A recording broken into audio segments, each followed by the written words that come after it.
성부와 성자와 성령의 이름으로 아멘.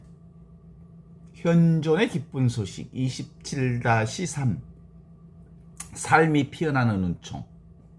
오늘 또 새벽 3시 현존학교 영산강 강변을 천천히 걸었습니다. 밤새 대지를 적시던 장미비는 어느새 그치고 하늘은 깊고 푸른 얼굴을 드러내고 있습니다.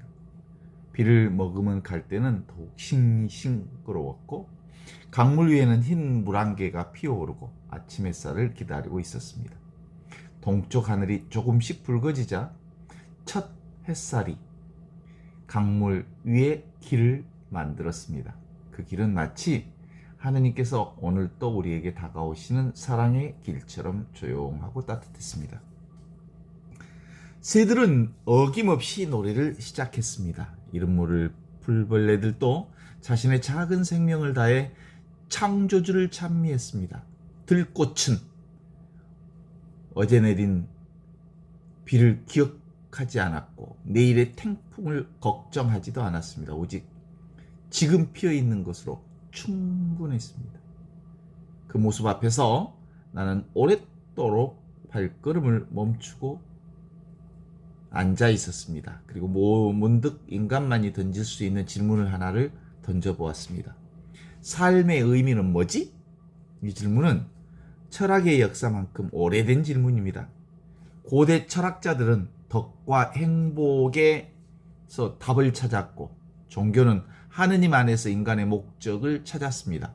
현대과학은 우주의 기원과 생명의 진화를 설명하였지만 인간 한 사람의 삶에 절대적 목적을 부여하지는 않았습니다.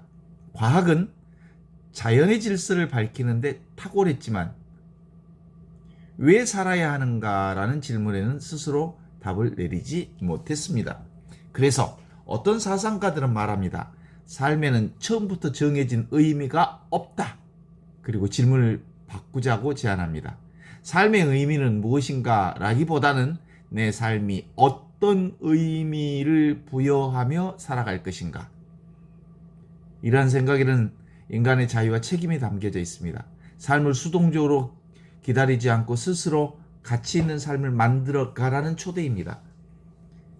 그러나 영산강을 걷던 난 또 다른 깨달음을 앞에 서게 됩니다.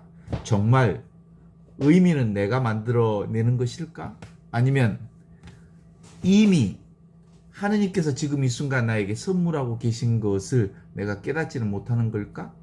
햇살은 자신의 존재 이유를 묻습니다. 강물도 왜 흘러야 하는지 고민하지 않습니다. 나무도 꽃을 피우기 전에 삶의 목적을 계산하지 않습니다. 새는 노래하면서 의미를 찾지 않고 꽃은 피어나면서 존재를 증명하려 하지 않습니다. 그들은 존재 자체로 이미 충만합니다. 왜냐하면 모든 존재는 지금 여기, 바로 지금, 바로 여기 살아있음, 살아계신 하느님의 현존 안에서 살아가기 때문입니다. 인간만이 끊임없이 미래를 향해 달려갑니다. 조금 더 성공하면 행복해질 거라고, 조금 더 인정받으면 삶이 완성될 거라고, 조금 더 많이 소유하면 마음이 채워질 거라고 기대합니다. 그러나 목표를 이루어도 또 다른 목표가 생기고 만족은 오래가지 못합니다.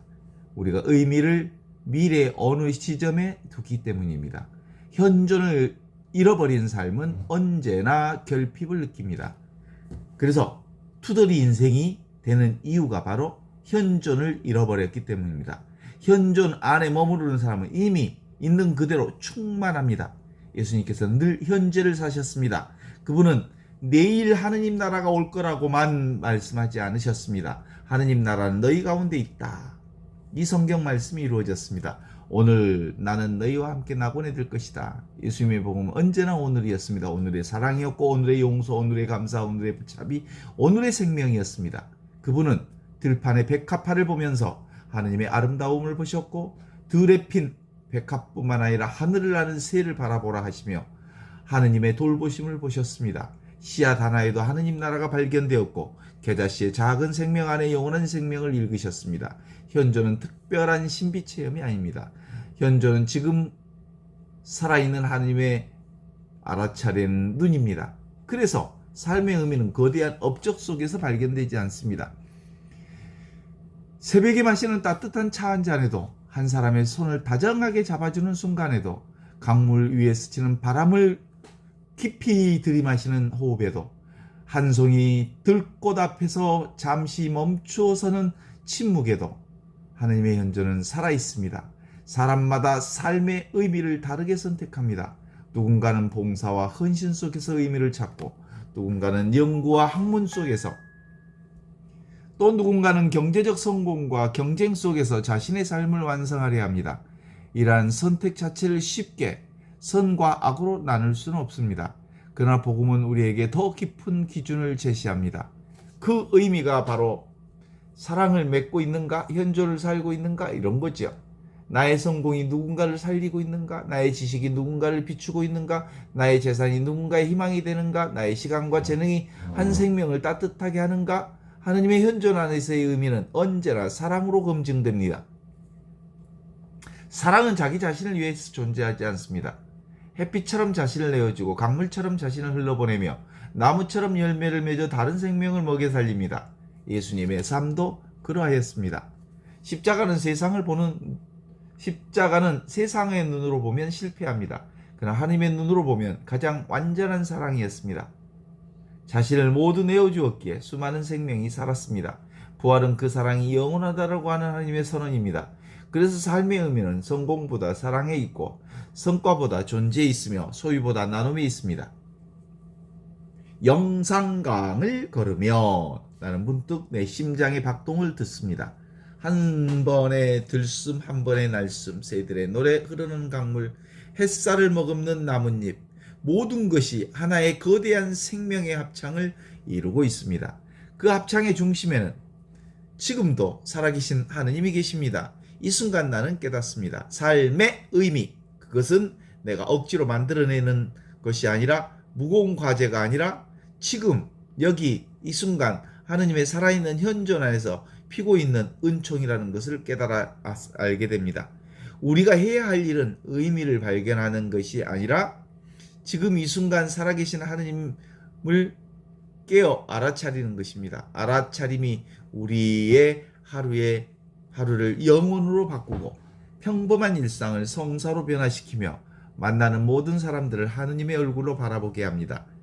장밋빛 또는 장마비 또는 구름, 하늘, 그리고 하늘을 나는 잠자리, 새, 지나간 여름 하늘, 끝도 없이 막습니다. 푸른 하늘 아래 강물은 쉬지 않고 흐르고 나무는 묵묵히 자라고 새들은 변함없이 노래합니다. 그들은 삶의 의미를 찾으려 하지 않습니다. 이미 하나님의 현존 안에서 자신의 존재를 온전히 살아가고 있기 때문입니다. 나 또한 그렇게 살고 있습니다. 오늘 마지막처럼 사랑하며 한사람을 하느님처럼 귀하게 여기며 한순간도 허투루 흘려보내지 않는 삶을 살고 있습니다.